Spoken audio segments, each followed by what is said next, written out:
Hi guys, welcome to creating wealth. तो आज हम बात करेंगे गिल्ट म्यूचुअल फंड्स के बारे में कि ये किस तरीके के म्यूचुअल फंड्स होते हैं, इनका इन्वेस्टमेंट कहाँ पर होता है, क्या इनमें पैसा लगाना सेफ है या नहीं। तो चलिए शुरू करते हैं। तो आज की जो वीडियो है वो है best gilt mutual funds to invest in November 2024। और नवंबर 2024 के अंदर ही क्यों इनमें निवेश करने में ज़्यादा फायदा है, तो उनके बारे में भी जो है बात करेंगे। तो चलिए शुरू करते हैं। सबसे पहले जानते हैं कि गिल्ट म्यूचुअल फंड बेसिकली होता क्या है। गिल्ट म्यूचुअल फंड जो है एक ये फंड जो क्या करते हैं, बेसिकली ये फंड का जो निवेश रहता है वो रहता है गवर्नमेंट सिक्योरिटीज के अंदर। आसान शब्दों में कहें तो मतलब एक तरीके से आप गवर्नमेंट को अपना पैसा उधार दे रहे हैं।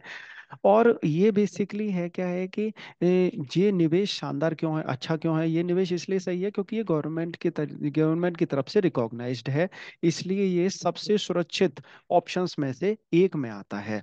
तो सही तरीके से देखा जाए तो सरकार द्वारा समर्थित बहुत ही एक अच्छा लो रिस्क और स्टेबल रिटर्न यहाँ से आपको मिलता है।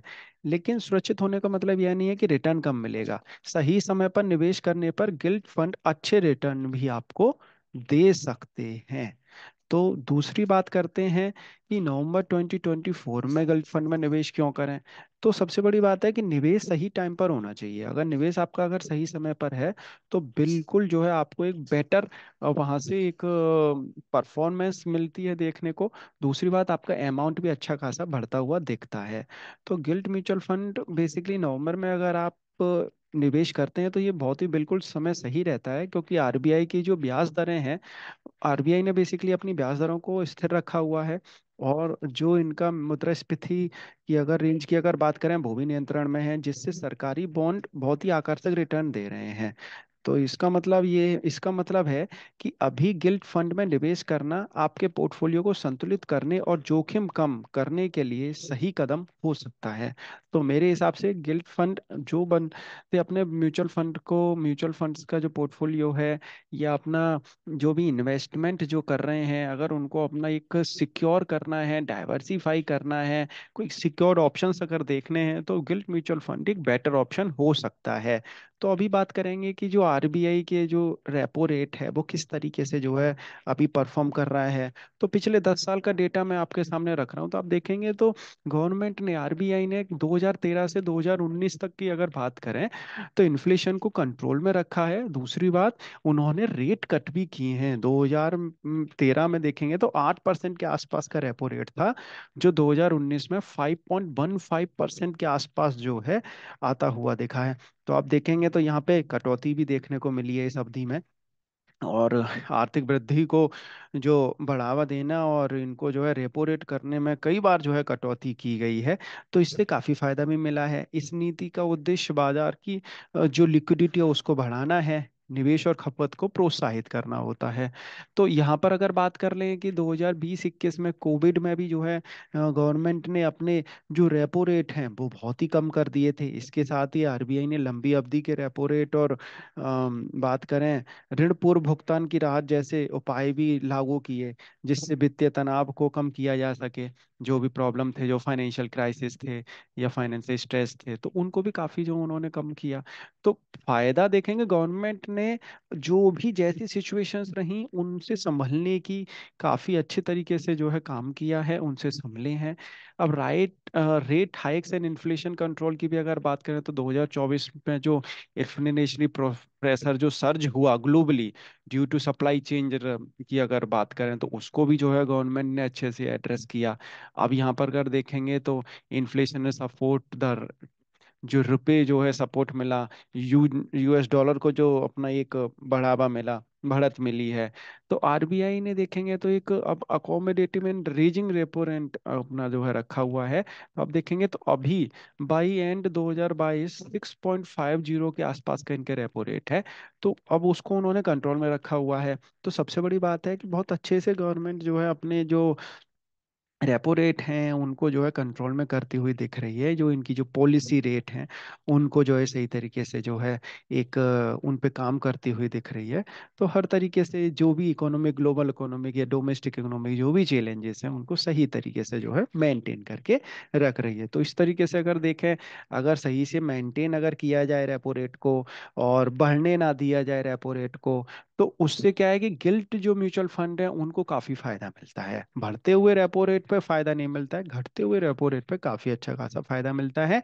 या अगर एक सस्टेन करते हैं तो फिर फायदा मिलता है। आप देखेंगे यहाँ पे मैं रेपो रेट का आपको ये दिखा रहा हूँ आरबीआई का 2014 से और 2023 तक। तो आप देखेंगे तो यहाँ पे आपको देखेंगे डाउनफॉल देखने को मिला है अच्छा खासा, और फिर यहाँ से अपसाइड भी देखने को मिली है। तो उन्होंने कंट्रोल किया है, आरबीआई जो है कंट्रोल करके रखे हुई है अपने रेपो रेट को। तो उससे काफी अच्छा खासा फायदा आने वाले टाइम में पॉसिबिलिटी है। जिस तरीके से गवर्नमेंट कंट्रोल कर रही है repo rate, guilt mutual funds को फायदा देखने को मिले। अब की कंसिडरेशन की अगर बात कर लें कि गिल्ट म्यूचुअल फंड में इन्वेस्टमेंट अगर आप कर रहे हैं, तो कौन कौन सा आपको जो है कंसिडरेशन करना चाहिए, किस तरीके से जो है आपको वो देखना चाहिए कि हाँ भाई गिल्ट म्यूचुअल फंड में अगर आप निवेश करने की सोच रहे हैं। तो सबसे पहले तो आपको इंटरेस्ट रेट की सेंसिटिविटी को समझना चाहिए कि इंटरेस्ट रेट जो है किस तरीके से जो है काम करते हैं। तो गिल्ट फंड जब ज़्यादा बेहतर जो है प्रदर्शन करते हैं, जब ज़्यादा सही तरीके से परफॉर्म करते हैं, जब जो इंटरेस्ट रेट की जो इंटरेस्ट रेट है वो घटता हुआ दिखे और स्टेबल हो, या स्टेबल हो या फॉलिंग में हो। अच्छा, दूसरी बात, आपके जो फाइनेंशियल गोल्स हैं वो मैच होने चाहिए। आइडियली ये जो गिल्ड म्यूचुअल फंड होते हैं ये मीडियम टू लॉन्ग टर्म के हिसाब से होते हैं। तो आपको अगर रिटायरमेंट और फ्यूचर फाइनेंशियल सिक्योरिटी के हिसाब से अगर आप सोच रहे हैं तो फिर गिल्ड म्यूचुअल फंड में निवेश करना ज़्यादा अच्छा है। अच्छा, दूसरी बात क्या है कि आपको एक ये फंड बेसिकली ऐसा नहीं है कि आप सोचें कि हाँ भाई जैसा इक्विटी म्यूचुअल फंड के अंदर जो है काफ़ी अच्छा खासा जो है पैसा मिलता है या इंटरेस्ट मिल जाता है या एक रिटर्न मिलता है, क्या इनमें भी ऐसा ही रिटर्न मिलेगा? ऐसा इनमें रिटर्न नहीं मिलता है।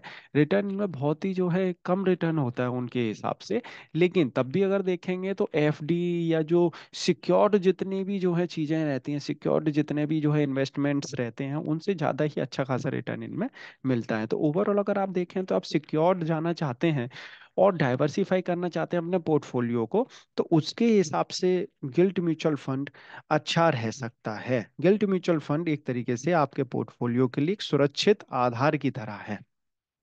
अब बात कर लें कि आप किस तरीके से इसका जो रिटर्न है वो मैक्सिमाइज कर सकते हैं, तो आप सिप के थ्रू जाइए, डिविडेंड को दोबारा से जो है निवेश कर दीजिए, उससे ज़्यादा फायदा है, वो कंपाउंडिंग जो है आपकी होती रहेगी। और जो आरबीआई की जितनी भी अनाउंसमेंट्स हैं उन पे बिल्कुल ध्यान रखें कि बाजार की जो इंटरेस्ट रेट्स हैं उनमें क्या बदलाव हो रहे हैं, तो उसका पूरा सीधा असर पड़ता है बेसिकली। तो आरबीआई की जितनी भी इंटरेस्ट रेट से रिलेटेड जो भी न्यूज है उनका सीधा असर इन पर पड़ता है।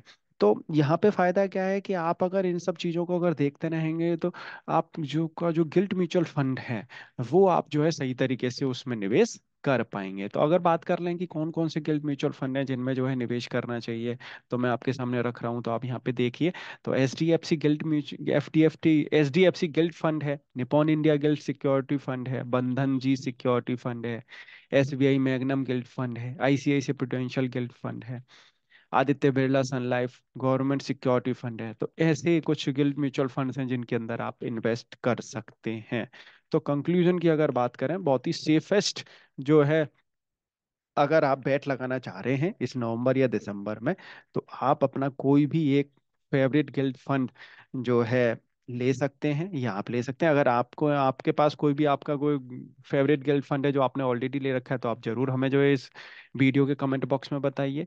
अगर वीडियो आपको अच्छी लगी हो तो लाइक और जरूर सब्सक्राइब करना ना भूलिएगा, शेयर जरूर करें। अगर कोई और पर्सन अगर गिल्ड म्यूचुअल फंड अगर खरीदना चाहता है या बाई करना चाहता है। Thank you for watching this video. Video अच्छी लगे तो लाइक जरूर करिएगा, चैनल को सब्सक्राइब नहीं किया है तो चैनल को सब्सक्राइब जरूर कर लें।